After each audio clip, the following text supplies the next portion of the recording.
buyuti al-arabi illa dakhalat. Fitna hiyo haitoacha nyumba katika nyumba za Waarabu za Waislamu wakati huo, isipokuwa fitna hiyo itaingia. Hakuna kubisha hodi, utaikuta ndani tu hiyo. Bwana Mtume anasema mkiona fitna hiyo mjue kwamba ni dalili katika dalili za kiyama zimekaribia. Ulama wakatafsiri kwamba fitna hii ni hizo simu tulizokuwa nazo na mitandao na WhatsApp hizo na Instagram na Facebook hayo. Niambieni ni nyumba gani iliyobaki sasa? Na for information, fitna hii imechukua nafasi kubwa sana katika ibada zetu.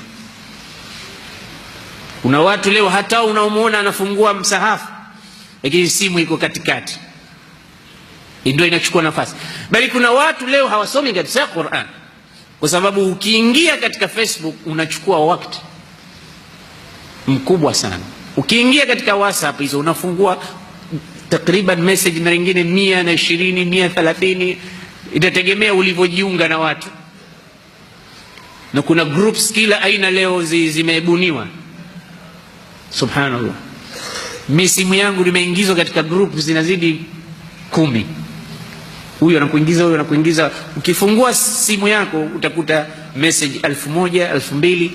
Utapata wapi wakati wa kuzisoma hizo? Na subhanallah, ibilisi alivyokuwa mkubwa, kila kipindi simu hiyo ikipiga hii mbinja zake hizi, unataka kujua ni kitu gani. Mara nyingine hela mtu kanitumia, unataka kuona. Nafasi ya kuchukua kitabu cha Allah kusomwa imekuwa finyu sana kwa sababu ya mitandao hii. Mpaka bwana mmoja ameniambia hata nyumbani, ndani ya nyumba sasa hivi mke anataka kumwambia, alimwambia mumewe njoo chakula tayari, basi kashughulika tu. Chakula tayari babake kashughulika, basi ilibidi amtumie WhatsApp na uko hapa na hapa tu, chakula tayari. Ala, chakula tayari. Ndio mtu anashtuka. Imekuwa sasa watu wako chumbani kimoja, saa nyingine kitanda kimoja, lakini kila mtu anashughulika mpaka aone mtumie WhatsApp, ndio awareness inapatikana. Sasa maskini Qur'ani ndio imekosa bahati kwa hizi simu. Japokuwa hata kwenye simu zenyewe Qur'ani ipo, lakini imekosa bahati. Na Mtume anasema inna Allaha yarfa'u bihadha alkitabi aqwaman wa yadh'u bihi akharin. Mwenyezi Mungu atawanyanyua watu kwa kitabu hiki na atawadondosha wengine kwa kitabu hiki. Yani kwa jinsi mnavyokitumia kitabu hiki ndivyo mtakavyonyanyuliwa daraja, na kwa jinsi mnavyokiignore kitabu hiki ndivyo mtakavyodhalilika. Wallahi, watu hawawezi kufaulu mpaka wakitreat kitabu cha Qur'an na waisome Qur'an inavyotakiwa, na baraka nyingi zinapatikana katika kusoma Qur'an. Miji yetu leo imekuwa na balaa sababu Qur'ani imehamwa. Rabbi inna qaumi ittakhadhu hadha alqur'ana mahjura. Qur'ani ikisomwa tu baraka zinashuka, rehema zinashuka. Wa idha quri'a alqur'anu fastami'u lahu wa ansitu la'allakum turhamun. Na kama baba anataka kuona furaha katika maisha yake, awe na mtoto hafidhul Qur'an, awe na mtoto anasoma Qur'an, awe na nyumba yote hii nyumba inahifadhi au inaisoma Qur'ani au inakisoma na kukitumia kitabu cha Qur'an. Kwa sababu Mtume anasema khairukum man ta'allama al-Qur'ana wa 'allama. Mbora wenu ni yule mwenye kuisoma Qur'ani na akaisomesha. Sasa imechukua leo badala ya Qur'ani mitandao hiyo, madishi haya, wakati mdogo sana wa kucontact na Allah na kusoma Qur'ani umekuwa haupo. Kama mtu hatoisoma tu ile Qur'ani katika sala, basi hakuna pahala pengine atakwenda kusoma Qur'an. Ile akiingia sala alhamdulillahi rabbil alamin, ndani alhamdulillah ndio anasoma Qur'an maskini. Akishatoka pale humpati tena kilichomshughulisha simu yake. Hongereni wazee mliokuwa na watoto wanaohifadhi Qur'an, na hizi ndio baraka. Mnamkitaka kujua kwa nini Mtume sallallahu alaihi wasallam alimuombea Abu Talha ambaye alikuwa na mtoto mgonjwa nyumbani, na kila akitoka ana wasiwasi kazini kwake, anauliza nyumbani mtoto vipi. Akirudi tu swali la kwanza anamuuliza Ummu Sulaim kaifa halul walad, kwa sababu baba hawezi kuhimili maumivu ya maradhi ya mwanawe. Ummu Sulaim anamwambia mtoto yuko katika hali njema. anakwenda, akirudi kaifa halul walad. Siku moja yule mtoto alikufa,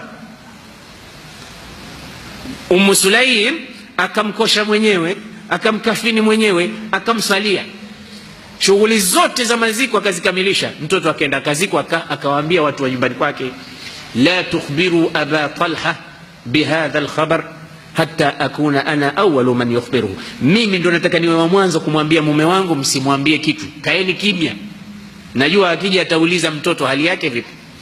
Amerudi baba katika nyumba, akauliza kaifa halul walad, mama akajibu huwa askan ma yakun, yani nama alwaladu nauman la yash'uru fihi bitab, mtoto kalala usingizi hakuna taabu kabisa. Mama anamjibu baba, oh baba kaona mtoto leo hajambo, amelala, kumbe mtoto amekufa. Basi lete chakula, leta chakula, amekula mpaka ameshiba. Rawi alhadith anasimulia, anasema fasanaat lahu, baada ya kushiba mke akajiremba kwa ajili ya mumewe. Sanaat lahu yani hayat nafsa, akawa ni mwenye kujitahidi kupata huku na huku, mume amuone amependeza, na mume akimwona mke amependeza, yanatokea tena mambo mengine. Yakatokea wamelala, baada ya kulala akamuuliza mumewe, mume wangu unaonaje kama tumeazima kitu kwa jirani alafu mwenyewe amekuja anakitaka, utampa? Sampe, si amana yake. Sema basi, sema inna lillahi wa inna ilaihi raji'un, laqad mata alwalad, mtoto amekufa. So, mbona hujaniambia mapema? Nimeshiba, nimejichafua, nimestarehe, si pia msiba mtu anakula mpaka anashiba. Anasema ndio maana mimi sikukuambia, kwa sababu sikutaka ulale na njaa, sikutaka haki zako nyingine za msingi zikupotee, kwa sababu ya kifo. Ni kitu cha kawaida, yote ni njia yetu hiyo. Sema la, sikubali, talataht, nimestarehe, nimejichafua, siku ya msiba haiwezekani. Asubuhi wa kwanza kwa Mtume sallallahu alaihi wasallam, ya Rasulullah, hebu angalia mke wangu alivyonifanyia. Amekufanyia nini? Sema nimekuwa nje, mtoto amekufa, nimerudi hajaniambia, nimeshiba, mpaka nimefanya kitendo usiku, alafu baadaye ndo ananiambia. Mtume akasema arastumul laila, mmeingiliana usiku? Kaambia naam. Tabarakallahu lakuma fi lailatikum, Allah wabariki katika usiku wenu, huo usiku watie baraka zake. Na baraka ni jundu min junudillah, baraka ndugu zangu ni mwanajeshi wa Allah. Akitua katika umri wako unabarikiwa umri, utaishi miaka 20 lakini utafanya mambo ya miaka 100. Baraka ni umri ambao ni kitu ambacho kikiingia katika mambo yako wewe bishara. Ndicho alichoomba Mtume sallallahu alaihi wasallam, barakallahu lakum, Allah wabariki. Rawi alhadith anasema akaja mama yule na ujauzito katika usiku ule, akapata ujauzito, afu kazaa mtoto. Abu Talha akamkamata mtoto siku ya kuzaliwa, akaenda naye kwa Mtume, kana nataka kumwambia ule usiku, ya Rasulullah, huyu ndo matunda yake. Mtume akauliza umekuja na nini? Sema na tende hapa. Kachukua tende akaitafuna bwana Mtume katika kanwa lake tukufu, alafu akamtia katika mdomo wake mtoto yule, kisha akasema huyu mtoto anaitwa Abdallah, jina lake Abdallah. Kisha akaondoka.